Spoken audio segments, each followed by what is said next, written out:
अस्सलामुअलैकुम। Cooking with आबी में खुश आमदीद। आज मैं बनाऊंगी बहुत ही मज़ेदार और क्रंची से प्याज के पकौड़े। जी हाँ, प्याज के पकौड़े। आलू के पकौड़े तो आपने खाए भी होंगे और सुने भी होंगे, लेकिन अब प्याज के पकौड़े भी बनते हैं। तो मैं आज बनाऊंगी बहुत ही क्रंची से प्याज के पकौड़े।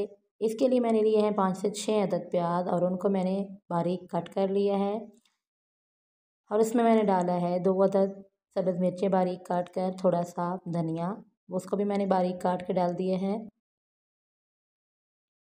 हाफ़ टी स्पून नमक, हाफ़ टी स्पून हल्दी, 1 टेबल स्पून मैंने ज़ीरा लिया है और इसको मैं इस तरह हाथों में लेकर हथेलियों में अच्छी तरह मैश करके डाल दूँगी। इससे इसकी खुशबू बहुत ज़्यादा आती है।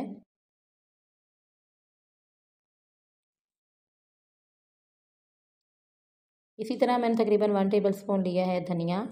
धनिया को भी ना तो बारीक पीसना है और ना इसको पाउडर की फॉर्म में डालना है। इसको भी इसी तरह हाथों में रगड़ कर डाल देना है कि कुछ ये बारीक हो जाए और कुछ ऐसे ही रहे मोटा मोटा। यहाँ पे मैंने डाला है तकरीबन हाफ़ टी स्पून अजवाइन, तकरीबन 3 टेबल स्पून मैंने इसमें ऐड किया है बेसन और तकरीबन 3 टेबल स्पून इसमें मैंने ऐड किया है कॉर्नफ्लोर।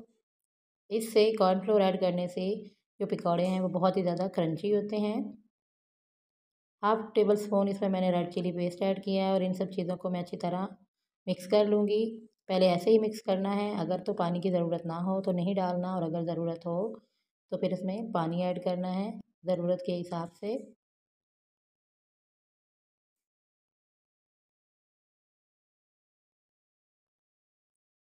पकौड़ा का मिक्सचर हमारा तैयार हो गया है। अब मैं कढ़ाई में मैंने ऑयल गरम कर लिया है और इसमें मैं हाथों की मदद से या आप चम्मच की मदद से भी डाल सकते हैं। मैं थोड़े थोड़े इसमें ऐड करती जाऊँगी। चलो, बहुत ही मज़ेदार से प्याज के पकौड़े बन रहे हैं। आप चाहें तो इसमें फूड कलर भी ऐड कर सकते हैं। येलो फूड कलर ऐड करने से इसका कलर ज़्यादा प्यारा आता है, लेकिन मैंने इसमें फूड कलर ऐड नहीं किया।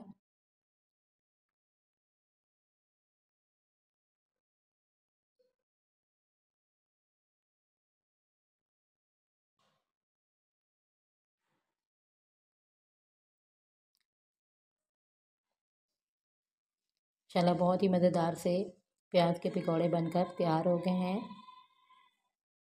आपको मेरी ये छोटी सी रेसिपी कैसी लगी? अगर आपको मेरी ये रेसिपी पसंद आए तो इसे लाइक कर दें, शेयर कर दें और मेरे चैनल को प्लीज़ सब्सक्राइब कर दें। मैं मिलूँगी आपसे एक नई वीडियो में, तब तक के लिए अल्लाह हाफ़िज़।